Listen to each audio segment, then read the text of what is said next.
All right, ELD with Brainstorm MTG here, and we've got Storm versus maybe a blue-red Delver deck. Not sure. Actually, did not get to see what Todd was playing before the start of the match, so I actually put him on blue-red Delver, and it turns out it's kind of a variant on Czech Pile.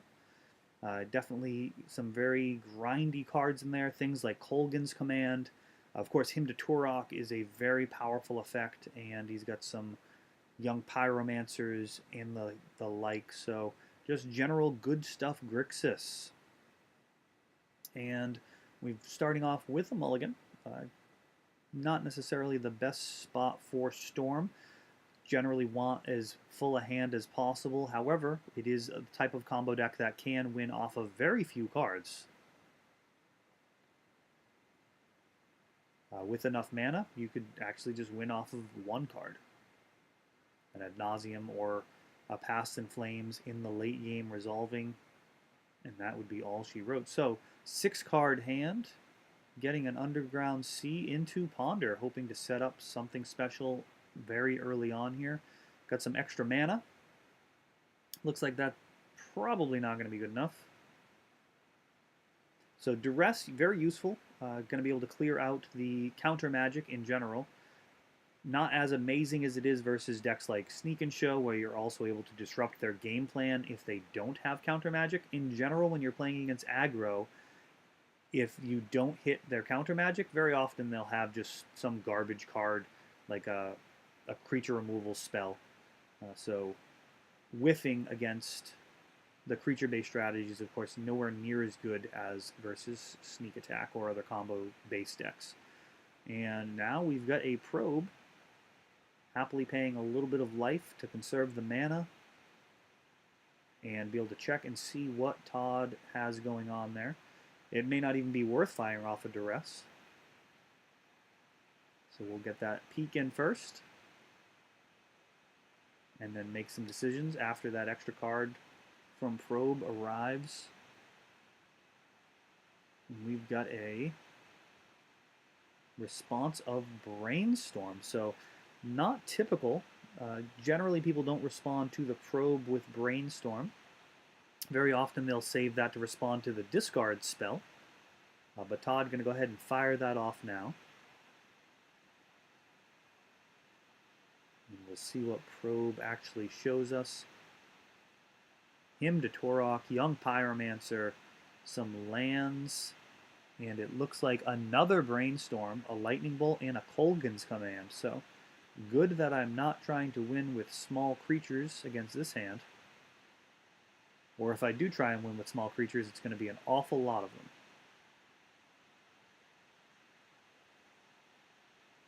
Him to Turok, very punishing versus a mulligan. We have a Polluted Delta, getting that Lion's Eye Diamond out of hand, and just firing off the Duress here. And we'll see what it hits. It's really just Brainstorm or him to Turok. Kolgan's Command, nowhere near as good as him, and Lightning Bolt's not really in the conversation, especially at these high life totals. Interested to know what you guys would take in this situation. I can see an argument for either that Brainstorm or the him, though I was actually going to say him is probably the better card here.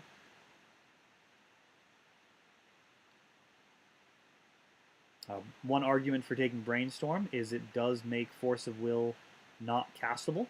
The Brainstorm can pitch to Force.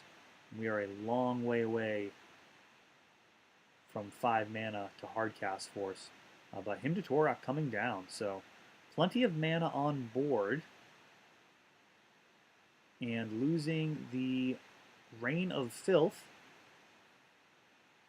So lots of cards could just win the game once you get to the 6 mana. Ideally, you want 7 here, and that would generally be for a Infernal into Ad Nauseam, or you're looking at Infernal into Past in Flames with mana available to rebuild, and generally you have to have at least that 1 mana. So it looks like Storm's going to need an additional mana. little shuffling mishap there. I suppose it's one of the only upsides of Magic Online is you don't have any player-based shuffling mishaps. However, there are all sorts of ways that interface can mess things up. All right, so Todd, 2 mana. Thinking it through, 3 mana. And gonna go ahead and fire off Kolden's command here, hitting that Lion's Eye Diamond. So getting a 2-for-1 anyways. And there's a Lion's Eye right off the top. So Todd able to successfully get a couple of 2-for-1s here. And now that young Pyromancer gonna look to generate a significant amount of card advantage here. Cantrips into additional cantrips are actually welcome when you've got a Pyromancer on board, gaining that incremental advantage. Preordain keeping both is not a good look here for Storm. If they're keeping both, you are almost certainly dead. And now just 4 mana, plus the Lion's Eye. Infernal Tutor, a very live card, but that is going to need to come up fast. Drawing Ad Nauseam will not do, cannot cast it. And a Ponder, so generating more card advantage. Todd kind of creeping up in terms of the amount of speed that this clock is going to mandate from Storm for this to be even be a game. Having 4, 5, 6 damage on board. Oh, and another Pyromancer. So this is going to start to grow very rapidly. This Preordain pushing up to 8 power on board. So we now have a turn 2 clock.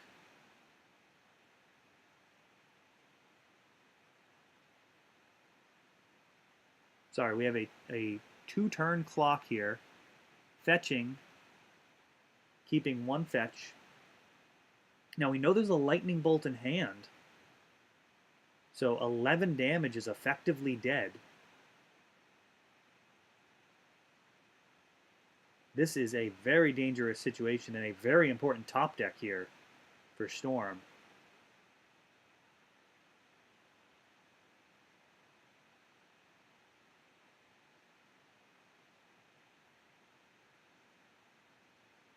Just firing off all those fetch lands. And that is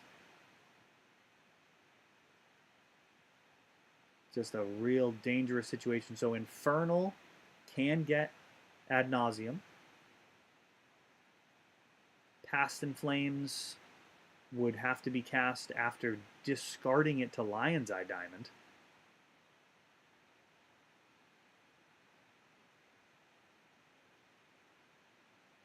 And let's see what this card is. A Ponder. And Force Pitching Force. Door is closed. That is the match. No more cards in hand. That generates 2 more elemental tokens. So 6 tokens in total. That's going to be 10 damage coming in, and we know the Lightning Bolt is still there unless it got shuffled away off of a previous Brainstorm or the like. And there we go, there's 10, and the Lightning Bolt's still there, closing it out. That Ponder would have revealed another Ponder, and then who knows what. But not to be. Todd closing that match out, closing that game out very rapidly. That is something people really forget about young Pyromancer. Comparing it to the Monastery Mentor, which is actually restricted in Vintage now. Still a powerhouse in Legacy. A lot of the times people kind of see that Exalted trigger and how much better the card itself is. But that extra 1 mana makes a huge difference, as does the white casting cost. White generally left out of these type of mixes You know, Grixis colors, even bleeding into green, but white is really quite a stretch, even when you're running Deathrite Shaman and have fetch lands. All right, so Todd making some adjustments here. Hope of Ghirapur, an option in this type of matchup, not as strong, given that it is likely he's going to have some amount of burn left in, so he may have answers to Hope other than counter spells. Of course, when you are bringing in a card like Hope of Ghirapur versus counter magic, even if they counter the card, you're still doing some amount of work toward that particular goal. It's particularly weak when they do have ways of dealing with it that don't take away from their counter spells. That is always bad when they get lightning bolted, or if they run a card like Baleful Strix, you know, then your hopes are really not worth bringing in when they're actually able to consistently handle them. So we'll see how much removal is left in. Tough to know on the fly, especially with Todd running some unorthodox cards. Can't really nail down his 75 just off of a quick game one. And he is the type of player who's very comfortable kind of building his own brew. He's got a lot of experience in card games. Of course, Magic the Gathering. He also used to play a lot of the WoW card game back before WoW was before Hearthstone was a thing. And will not actually dabble in Hearthstone. He actually played so much of the WoW card game that he kind of holds it against the Hearthstone game for putting an end to one of his favorite games. I believe he's playing Hex or some of the other games out there currently. So, multi-card game player in Todd. And we'll see what he's able to do here as we draw toward our hands in games too.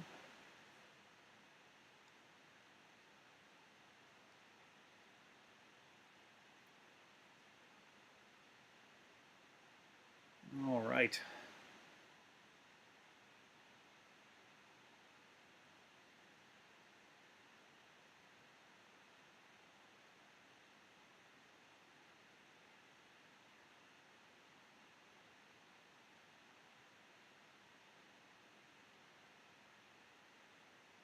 And we've got all sorts of stuff here. Dark Rituals, Tutors.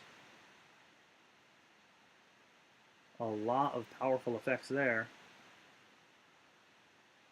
But it looks like it's all going to have to get set up off of a Brainstorm. Looking like just that one land in hand. And contemplating a turn one. So Brainstorm here is going to potentially allow for Lotus Petal and just say turn one win.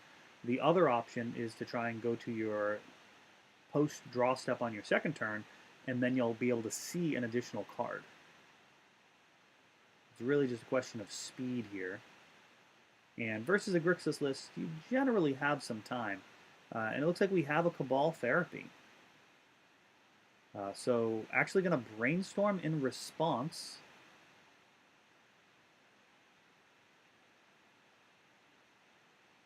So that Brainstorm there kind of telegraphed. It's one of those things about kind of thinking things through with tapping and untapping. Obviously, I have Brainstorm there. Oh, what a blowout.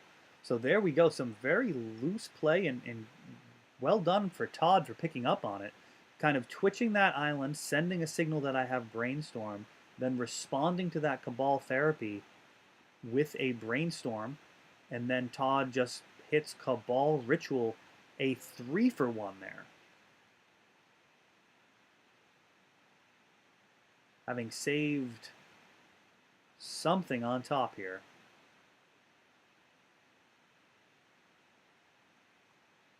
And him, wow, so we're looking at -5 cards. This game is all but over here. Losing a Cabal Therapy and a Dark Ritual. What a blowout. Brutal game here. really punished. Brainstorm on Todd's side.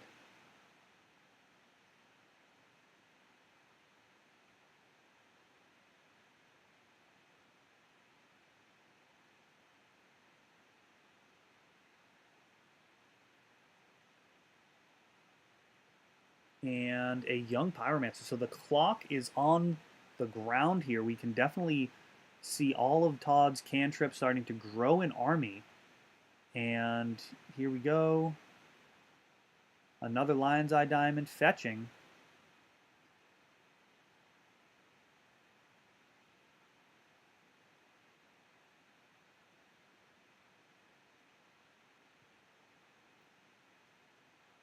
So just a brutal game here.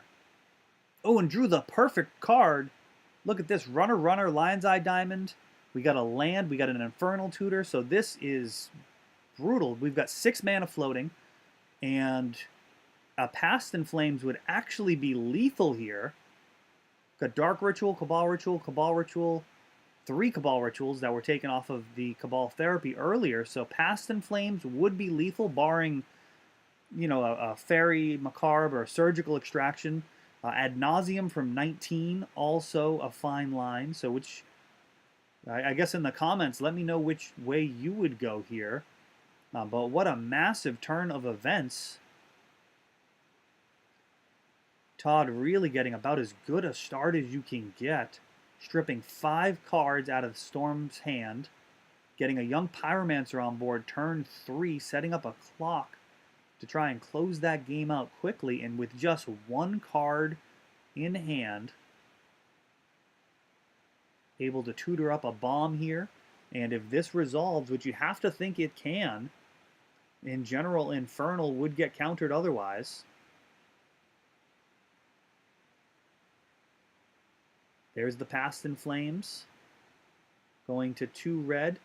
Oh, and he has the Surgical. What a blowout. So just 2 black mana floating right now.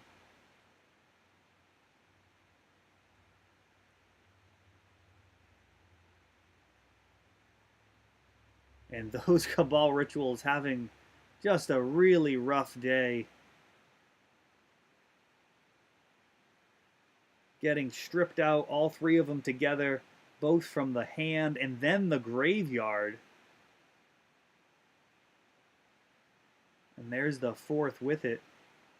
So just a brutal blowout there.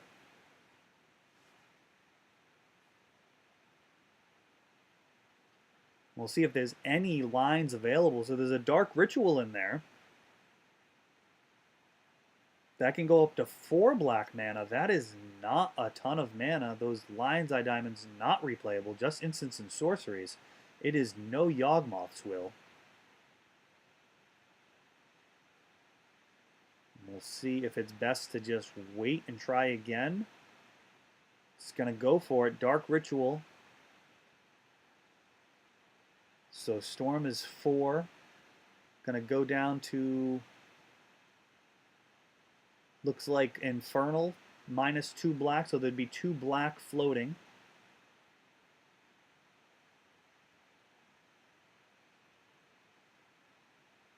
And Infernal is going to go ahead and get, presumably, Lion's Eye Diamond. Lion's Eye Diamond would allow for the Brainstorm to get cast. Brainstorm can lead to some shenanigans. So let's see how this goes. Probably not well. So it looks like if you said Ad Nauseam was the way you'd go in the comments over Past in Flames, it looks like you would have ended up winning this game.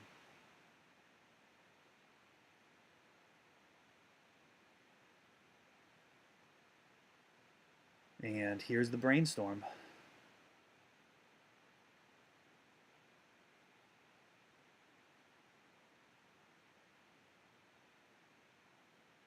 And there it is, 3 blue. So 3 blue, or 2 blue, 2 black floating. Storm 6. A Tendrils here, not going to be lethal. Rain of Filth as an option to keep the Storm going, but additional black mana not really needed. And then that Flusterstorm, not particularly strong. Good defense against him to Turok, perhaps. Might not even deserve being boarded in this matchup.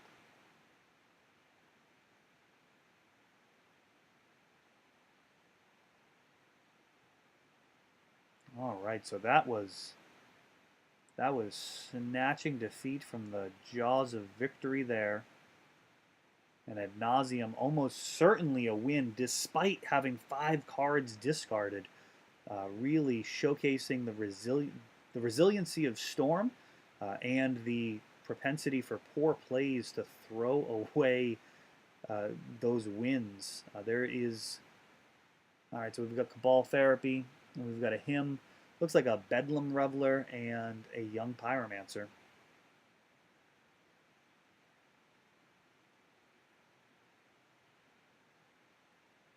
I've often said that there is no easier matchup in Magic than a bad Storm player, as they will literally kill themselves.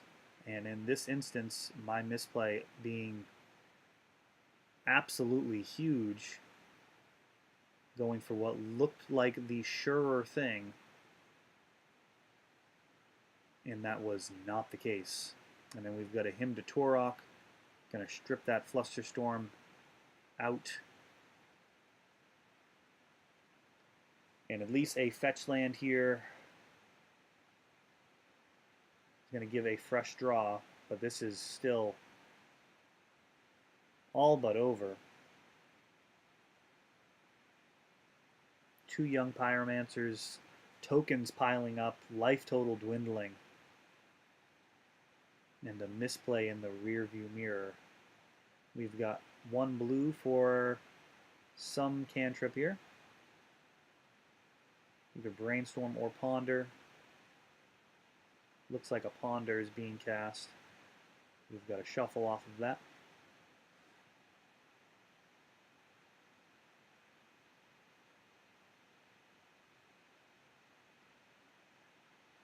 And Ponder will go to the graveyard as this card is drawn.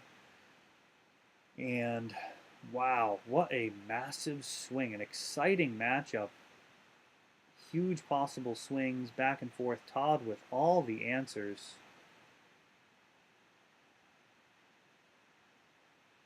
And down to 3. And that's going to do it. Fistful of counters.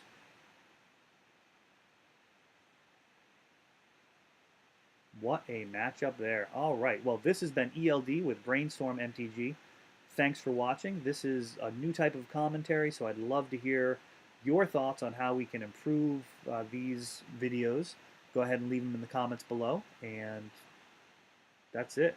Appreciate you guys watching. Take it easy. Bye.